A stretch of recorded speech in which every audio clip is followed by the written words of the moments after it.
Saw from our live cameras just now, some of us waking up to a fine, bright start, but as the morning goes on, things will rapidly change. This is the way things are looking on the latest satellite and radar picture.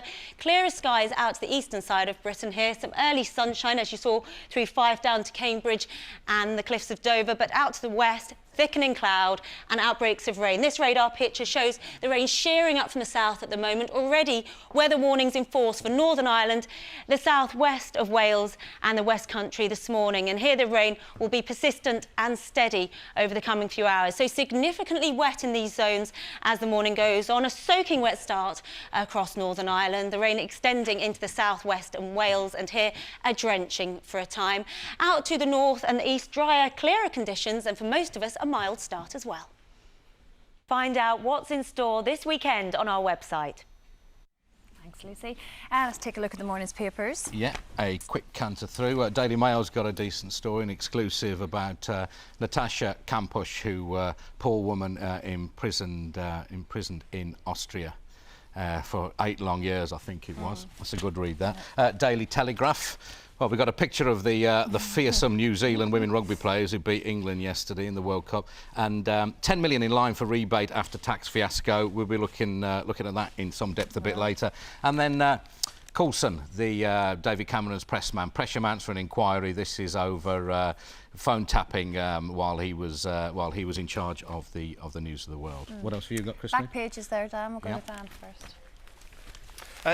Two stories, as you might expect, dominating the papers. One is Andy Murray crashing out of the US Open, and Capello's fears over Rooney. Wayne will be travelling to Switzerland, but doubts still over whether he's going to play or not in this Euro qualifier. More of the same in the Mirror. Basel blush, that's where they're heading, and we'll have to wait and see what Capello decides to do with him. They're going to be assessing him all the way. Yeah, big story in the Sun, of course. Page 3. It's not about Danny, 23 from Coventry. It's about Adrian.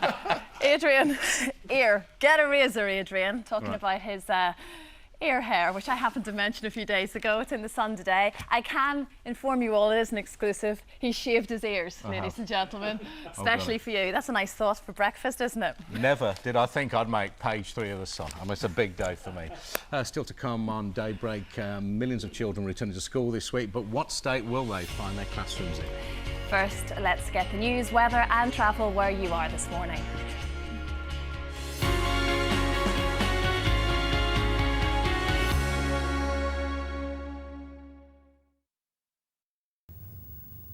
Hello, I'm Jackie Cabler. We'll have a travel and weather update in a moment, but first the headlines in London. Millions of passengers are bracing themselves for travel chaos on the tube later as the first of a wave of strikes gets underway. Maintenance workers and tube drivers are due to walk out at 5 p.m. for 24 hours. Investigations are continuing into the murder of a man in his 40s in Sydenham. He was found in the early hours of yesterday at a property in Winchfield Road. A 28-year-old man's been arrested. And Gemma Arterton will be in Leicester Square this evening for the premiere of her latest film. Tamara Drew is the story of a femme fatale returning to the village where she grew up. Time now for a look at the travel. Over to Will Gowing at Traffic Link.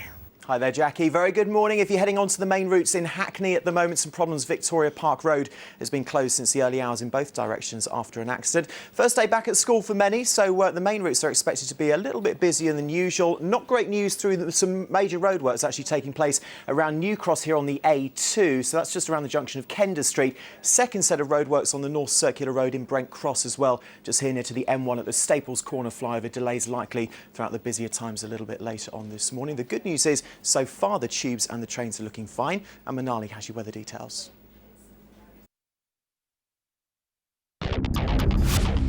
Be ready for all changing light conditions. Here's the regional weather forecast brought to you by Transitions Adaptive Lenses. Hello there. It's a bright and breezy morning across London and the southeast. Cloud building this afternoon. We'll perhaps see a few showers push up from the near continent. Worth keeping your umbrella to hand. We've got a band of more organised rain pushing in from the southwest later this evening. A wet and windy end to the day. Have a lovely day and I'll see you again soon. Bye-bye for now. There's more news on the Daybreak website. I'll be back in half an hour, but now it's back to Adrian and Christine.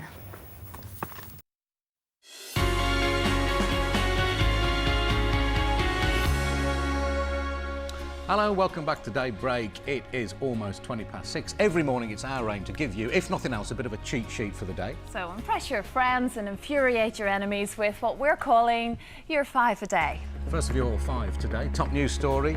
Daybreak investigations revealed 100,000 victims of the Fairpack scandal have still had no compensation. Bit of politics news. Tony Blair's security is under review because of protests about his memoirs. Sport, bad news. What else? Andy Murray's been knocked out of the US Open, I'm afraid. I've always got a bit of showbiz for you. Michael Jackson's dad has defended his brutal treatment of the star as a child in a new documentary. And the weather, windy everywhere with gales in the north. Top temperature, 21 degrees. And there's plenty more on today's 5 a day on our website. If you're back to school today, we sort of know how you feel, Because actually. this is all rather new for us. At least we've got a nice new studio. Yeah, we do. But the fact is, though, many of you will be going back to school buildings in a pretty shocking state. When the old government's Building Schools for the Future programme was scrapped in July, it left hundreds of secondary schools without cash for repairs. Gavin Ramjoan spoke to teachers, parents and pupils at one of them. This school is not built for a 21st century education, and that's what our pupils really need. For many children, returning for the autumn term this week, going back to school means going back to damp surroundings, poor facilities and cramped conditions in classrooms. And the situation is not likely to get any better. Back in July, the coalition government announced it was scrapping the £55 billion Building Schools for the Future programme. That's left more than 700 secondary schools in dire need of funding. Herworth School in Darlington is one of those affected by the cuts. So, Dean, how will the lack of funding affect the school coming into this term? Up until June, we were promised £17 million, and now we're receiving, as far as we know, nothing. What changes would have happened at the school with that £17 million? We were looking for a complete rebuild. We were looking at flattening the existing school and building a purpose-built school just over there. Primary schools have already benefited from more funding in the last 2 years, but changes being made by the new government have now left some secondaries feeling a little shortchanged. Well, my younger sister, she starts September in this school, and I believe that without the funding she won't be able to get the benefits that she could have had from this school.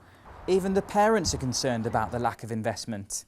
We must be investing in our young people so that we all get the benefit in the long term. 3 daughters have been through the school, the youngest one's about to leave next year. Since I was here, the school hasn't changed at all. The buildings are exactly as they were 30 years ago. With a review of the Building Schools for the Future programme set to take place, schools like this one will be eagerly awaiting the results. We've got a statement from the Department of Education off the back of that. Yeah, it says the government's launched a comprehensive review of all capital spending in schools so that investment is focused on areas in the greatest need, which may or may not be a consolation to you if you're off to a dilapidated school this morning. No. Still to come on Daybreak, Andy Murray's shock exit from the US Open. And under the spotlight amid allegations over his private life, will Wayne Rooney play for England tomorrow night? Dan's got the sport next.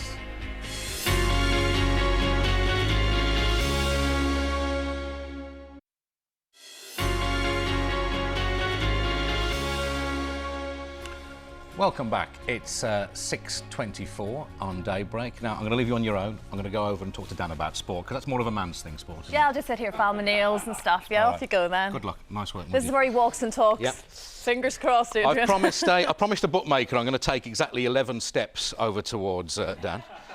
And it's going to make me extremely wealthy and extreme. Dan only did 8 steps. I put money on 9. Now, I thought you were taller than you are. We'll work on it for later. Now, Murray, he's one set up and a break up. He used to play tennis. How does that happen? Surely, if I was watching that, I would have gone to bed and say, right, he's going to win that, surely.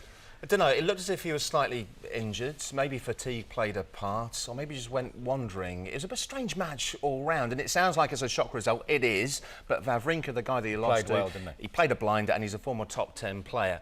But yeah, I think people are going to be slightly worried yet again that a Brit has failed on the biggest of stages. They finished late last night. If you didn't see any of it, here's the story of the match. Murray started well enough, in fantastic form, took the first sets and got ahead in the second, but then he had treatment for various injuries, fatigue started to set in, and Wawrinka found some amazing shots as well to send the Scot out of the tournament. So huge disappointment, seeing as many believed Murray had a great chance to win a first Grand Slam title. Rafael Nadal easily won his third round match against Gilles Simon. The world #1 now faces fellow Spaniard Feliciano Lopez for a place in the quarter-finals.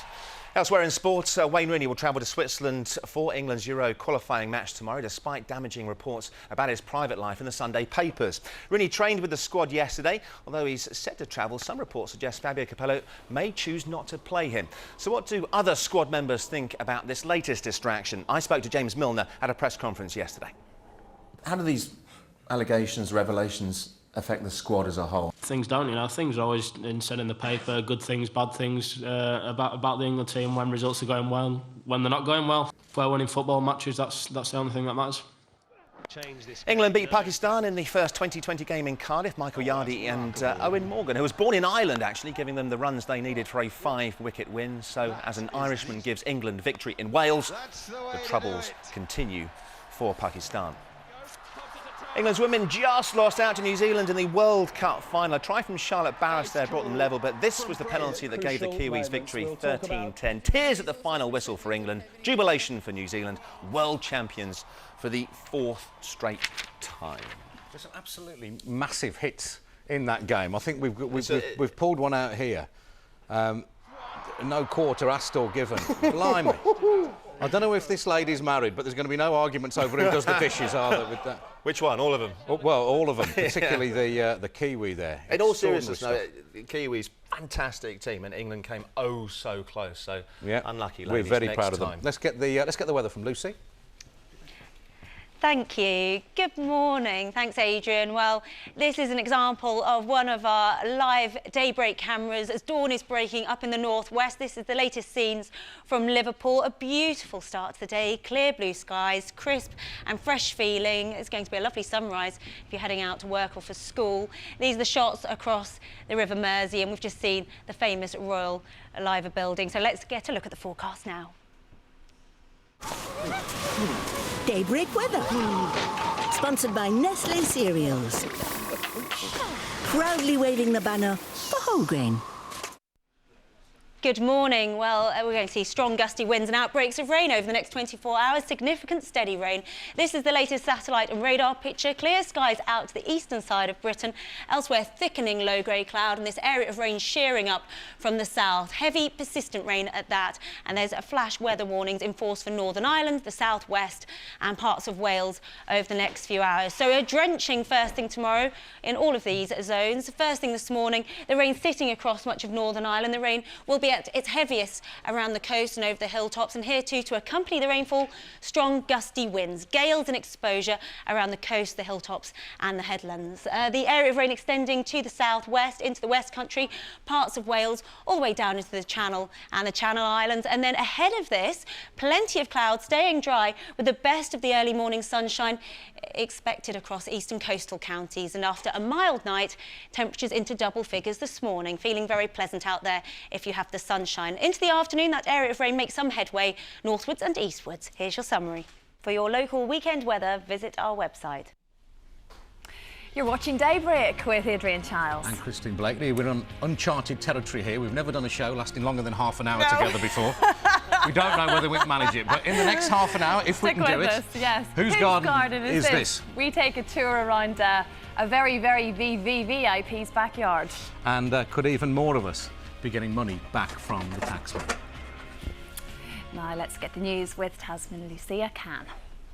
Good morning. Our top story. An exclusive investigation by Daybreak has found that families who lost millions after the Fairpack Savings Club collapse 4 years ago are still waiting for compensation. In April, directors agreed to pay back £4 million, but customers still don't have the cash. Liquidators